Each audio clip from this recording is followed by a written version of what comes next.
Whenever you're ready, you may open your eyes and come back to the present moment. That was awesome.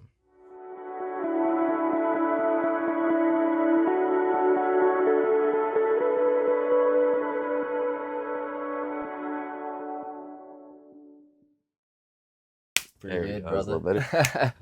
I'm chilling, man. You were really good at that, though. Yeah, even calling out the noises, I was like, oh, I do hear that. I used to be really intentional. Got into like Hinduism for a Yeah. while, and I would like do a little meditation every morning, do a little mantra with the beads Yep. and everything, and just at that point, I was microdosing mushrooms too. Okay. So I would like set one down and kind of try to say an intention over it, and Oh, then, and then I nice. would take a little small dose, and then I would do some yoga. Yeah. But I got really into that for a while. I lived like that for like a good year. Meditation can look like anything. I think a Mhm. lot of people don't realize they're meditating when they are like doing dishes. Mhm. Driving can be very meditative. Any repetitive job. Yeah. Or any, Yeah. Having the intention for it does make a huge Oh difference.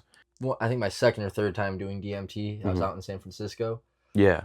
and I was sitting in Golden Gate Park, and I smoked some, and then my first inhale after of just normal air, Yeah. I could feel it like coursing through my body Ooh. and like hydrating my cells. Yeah. And I was like, we do this all the time. Like it just made me like aware of how amazing it is just to breathe. Yeah. You know, I was like, what the hell? Like We you just felt it. Yeah. That's it cool. was so I try to remember that moment a lot. Actually, I've been remembering it a lot more lately That's cool. too, and just being like, remember how awesome it is just to breathe. Yeah. You know, just remember how awesome it is. Yeah, man. I think I mean, that was one of the things I learned too, was lacking state versus abundant state, right? Mhm. 9 times out of 10, if you're feeling a low energetically, it's coming from something that you're not addressing. Oh yeah. There's no space for ego and love, really. No, there's not. Love, people always, it's easy to love when things are good, you know, but Yeah. people think that that's what love is, but really it's coming together in those hard times and being like, okay, I can put aside myself.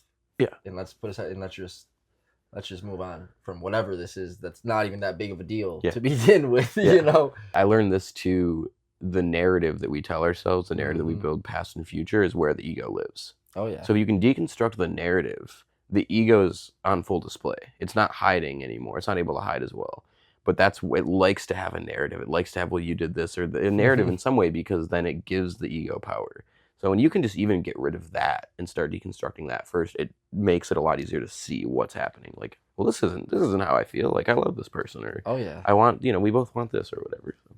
Yeah, I think the ego fully takes us out of the present. You're looking at the past to define who you are, and then you're looking at the future to define who you want to be, instead of just being who you are where you're at. I kind of just took a step back for like a year. Let me just focus on the kids, my job, and just trying to align myself and figure out what it is that feels the authentic Austin. If you don't like yourself, it's probably not you. Yeah. Realistically. Yeah. So don't be that. Yeah. Music. Yeah. Is how I know you. Yeah. You've been doing the podcast. I want to touch on that in a second, but I know you mentioned you might have a trash project or some sort of musical project at some point. What are your thoughts on music right now? I always come back to music, whether I think it's just writing. I think I just love writing. Yeah. But I have lately been working on writing a little bit of stuff. I'm still not sure if or when I'll ever for sure do anything with that. Yeah. I've been enjoying it though. Definitely would be similar sounding, but a little more hopeful. I feel like, a little more like, okay. You've probably had this before. Ego's doing its thing. It's, we're upset, it's tense, it's whatever. And then, an hour goes by, you have a conversation and things kind of like soften. And then suddenly like everybody's present and like lucid again. Oh, yeah. I kind of almost look at it like a possession in a way, or like like you're not really there. Yeah. Because I mean, I've noticed in myself, when you're aware of your ego coming out, it's like, that wasn't me. It's so easy to just be defensive or whatever. So when I see somebody now, I'm like, this is going to pass if I don't feed it. It's going, because that's just what it does. It's not, no one is their ego all the time. I've kind of been trying to just step away myself with time frame, I guess, in an attachment to when anything really happens. I'm like, if I catch one wave and gain people that are interested, that's cool. Like, I don't necessarily need to immediately expound on that. Let me just, I'll catch the next wave when it's time to catch it, kind of deal. You have 2 podcasts right now, right? Kind of. One of them I'm not too sure about what's happening with right now. 2 Dudes, 1 Bong. Yeah. That one is on like Spotify and everything. Our work schedules, and I think I don't know. Me and that friend sometimes drift in and out of each other's lives. So potentially it could be a little bit of a drift away for a little bit. I do have my other one with my buddy Felipe, raw dogging is what we call that one. Okay. And that one, I don't really know what we're covering on that one too much. We just kind of raw dog it. Yeah, just kind of bullshit and have some fun. But I've been doing my solo thing, the Gombrowski effect. Yep. And that's the one I've really been putting a lot of kind of time and energy into, and just doing like deep dives on different things that I'm seeing and finding out about. I kind of want to start doing like deep dives on weird parts of American history that we don't know about. That'd be cool. Or the average person doesn't know about. You're working on a book, right? Yeah, I'm working on slightly like an autobiography. Ooh, that'd be good. It was more so healing, I think, than anything. You know, I started it right after my grandmother passed, and I was just kind of like processing a lot. It didn't even start off as an autobiography. It more so just talked about like the moment of being there in the hospital when she passed. Somehow turned into then like me reflecting on my life and just, going on. And I noticed that I wanted to. At first, I was looking at too much. I was like, this is gonna be a long. Like a lot happened in there. I've had a long life. I was like, okay, maybe I want to look back on different moments. And a crazy thing that happened in that was I was like able to. The more that I focused on writing it and like trying to put myself back into where I was at, no matter like, because it primarily was on the West Coast when I was there, so I was like, I could almost put myself fully back in that situation and then like rewind or forward, like it was pretty crazy and actually a good like mental exercise. And I put that on the back burner just because I think I was like, whoa, I had like a profound experience where I was like, maybe that's all I was supposed to write this for was like this thing that I just got out of it. But then I started working on another one that was like the story told from 3 different perspectives, kind of interwoven. Mm-hmm. It's like a grandmother, her grandson who's a piece of shit, and then like this cool hippie traveler dude who somehow like comes into their life. And she's an old deadhead kind of like hippie chick. That's a good dynamic. I always feel like that's not explored a lot, as like grandparents and grandchildren like having problems. I'm just trying to take the time and like develop the characters before I fully start writing it. That way I can try to know where they're coming from. And then when you put them in a situation, you know how they'll respond. Yeah, exactly. So that's really what I'm taking the time to do now. One of the little things I do before I go into work, that's like part of it is just let me be present and like see the best way to show up and be a resource. I don't want to. I just am trying to be more of a resource to everybody around me, I guess, in a positive way. Build a community. I've always been a community oriented person, and I feel like I was looking too external. Like I was like, I gotta go live on like a hippie commune. Yeah, your neighbors, your backyard type of so thing. now I'm like, okay, though, we can make it. Yeah, this is just, we're in a community already. Yeah. Before the kids go to bed, we kind of have been like praying just about how just grow closer as a family. You know what I mean? I'm like, come on, guys, we gotta be more present. We have to be a healthy, good, loving family. We gotta know that we have each other. Know that we're good. We have a lot of blessings in life. Like it just worked out where I think right before COVID I met somebody, and they were looking for wax, but they didn't have money, but they had Zans. And I was like, oh, I haven't taken those in a while. And so we did this little trade, and he said he knew where to get some, and me and him became pretty close. He then eventually was like, no, I'm not, I can't give you more, because it was pretty bad. But I would get quite a bit and then just go crazy with them. Me, like I have old videos, I believe, of just like nodding out on the bus and like just pretty crazy with Dude, I always think when I see somebody struggling, like, especially in public, and I'm like, that is their reality. That isn't like that is their every moment, every second, every day. That is what their life is, potentially forever. Hopefully not. But like if somebody doesn't do something and support them, like that could just be like what they do. I had to go through a little bit of that period, and then luckily that's totally changed, like 100%. Dude, I'm proud of you. I mean, the stories you've told me, you've leveled out amazingly. You're very self-sufficient, self-actualized. Like, it's cool. Yeah, I definitely don't. Part of me thinks it's like egotistical of me to be like, I feel like most people wouldn't.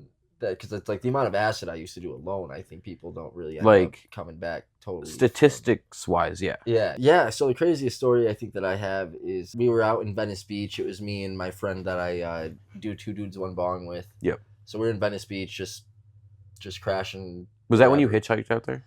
Yeah. Well, this time we had actually, so I went down to Florida. I've been out there a few times, but this time he went down to Florida to visit a friend of ours, and was like, bought me a ticket. He was on his way down. He's like, dude, I'm gonna get you a ticket too. So he bought me a ticket, and then he got down there, and he said it was not a good situation.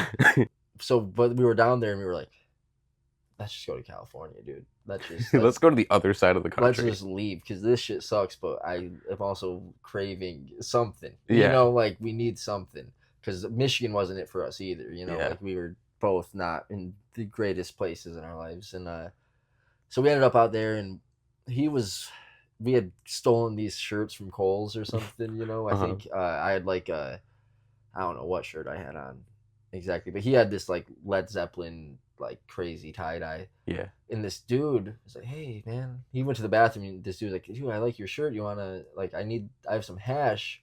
Do you have any weed? Because I want to put some hash on this weed. And he's like, yeah, let me go grab my buddy real quick. And he came and got me.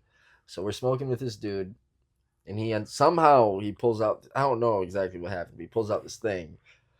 I don't even think the words acid were said or anything, but we knew. Like, he pulls out this thing, and it was like liquid. It was our first time, I think, ever having like real LSD. Yeah. It wasn't even on blotter paper. It was just the pure. And we had research chemicals before. Yeah. For sure. But this was our first like real experience. And we ended up tripping out on the beach. It's a great time. We're hanging out with this one kid that we had become friends with, tripping heavy, right? Like, we were walking, zigzagging around, like sitting down and just like smoking bowls wherever. Like, we were just having the time. And then this dude that knew the kid we were with comes up and was saying, like, and these were all like street kids, you know, like homeless street kids. And we were too. But he was just like, hey, does anybody have a phone? And my phone was out of service. And my friend did have a phone, but I think he was tripping so hard he didn't know what was going on. I don't know. And he was like, my grandma gets me Domino's once a week, and I just need a phone to call her, and I'll share the pizza with you guys. And we were tripping hard, and we're like, well, let's go find a phone, you know? So we're walking, but then we're also tripping so hard that we keep stopping and smoking and laughing about everything. And then it turns out this kid is schizophrenic. Ooh. Super schizophrenic. So he ends up being like, dudes, you guys keep sitting back there and laughing like there's something happening, and I gotta let you know, if I didn't know him, I would have killed you guys right now. Like, he was like, you know, that's crazy awareness though, to be like, I know it is. And I was tripping so hard that I was in the middle of laughing, crying, laughing, and then he's saying this, and I'm like hearing what he's saying, and then it fully hits me, and I'm like, what just happened? You know, and so you realize where you're at for a second. Yeah, and so that was probably the craziest story. That's insane. Like, that was pretty. Did you guys get your Domino's? We did. Shout out to that dude's grandma. That's for real. That's a great story. Yeah, he was a cool dude though. I ran into him a few months later up in San Francisco. Like, we became cool. Yeah, cool. Know. He was, but he never killed you. No, didn't kill me. That's good. Here I am. Yeah, man, you got some great stories though. That was good. That was a good one. Yeah, I've definitely, after saying that, I'm like, maybe I have crazier, but that's I'm sure, but like that's a good one. Yeah. If you could tell everybody in the world one thing, what would it be? Learn how to forgive and know that had nothing to do with you. Whatever situation happened, you know, just whatever happened, just try to move on from that, because if we hold on to that, it's going to affect us subconsciously. We have to hold on to the better things that have happened to us in life. I think we have to notice those things more and just be grateful for those, and not dwell on the negativity so much. Yeah. It's important where you put your energy. Yeah. You put it towards the positive, you'll see the positive. And when you look at things with love, they are lovely. Like in the meditation this morning, you know, with you pointed out the silence. I was like, oh, I am hearing that. So it's like, you know, the more things that you draw into your awareness, it'll reflect. Yeah. You know? Thank you for having me. Yeah, of course, dude. Thank you. Good shit.